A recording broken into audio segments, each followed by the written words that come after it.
চিটাগং একটা নতুন playing zone হয়েছে। অনেকদিন ধরে আসবো ভাবছিলাম, আজকে চলে আসছি সিকো এরিনাতে। চারপাশটা অনেক সুন্দর, একেবারে সবুজ, চারিদিকে গাছপালায় ভর্তি।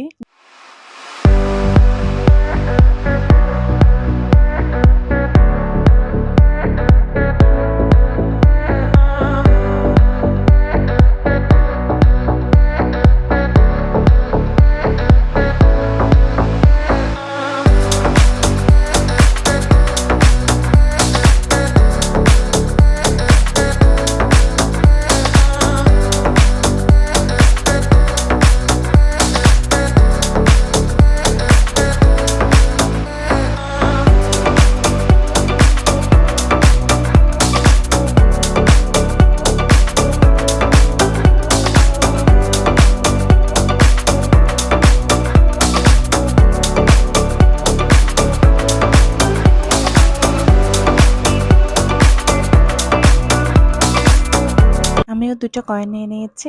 মজার বিষয় আর দুঃখের বিষয় হচ্ছে এই কয়েনগুলো 1-1.5 মিনিটের মধ্যে কিন্তু শেষ হয়ে যায়।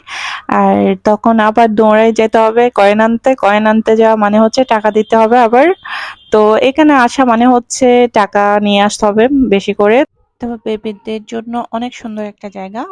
এক ছাদের নিচে অনেকগুলো গেম এনজয় করা যায়। আমার সবচাইতে ভালো লেগেছিল এই জায়গাটা, একটা পুকুর, আর এখানে মাছ বেশি বেড়াচ্ছিল। খুব ভালো লাগছিল। পুরোটা মনে হচ্ছিল গ্রামের একটা পরিবেশ। আমরা বসে বসে আইসক্রিম খাচ্ছিলাম আর মাছগুলো দেখছিলাম। বাইরে বের হওয়া মানে হচ্ছে বাইরে খাওয়া দাওয়া করে বাসায় আসা। সিকো এরিনা থেকে চলে আসছি সোজা দ্য বিগ ফ্লেম রেস্টুরেন্টে। কিছুদিন আগে একবার এসেছিলাম, ওদের খাবারগুলো অনেক ভালো লেগেছিল, এজন্য আর কোনো চিন্তা না করে সোজা চলে আসছি এই রেস্টুরেন্টে। ছোট পরিসরে খুব সুন্দর একটা রেস্টুরেন্ট।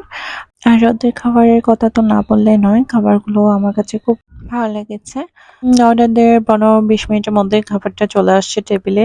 খাবার প্রিয় মানুষ, খাওয়া দাওয়া খুব পছন্দ করি, সবাইকে খাওয়াতে পছন্দ করি, রান্না করতে পছন্দ করি। খুব সুন্দরভাবে একটা দিন কেটে গেল, আলহামদুলিল্লাহ, শুকরিয়া আল্লাহর কাছে সবকিছুর জন্য।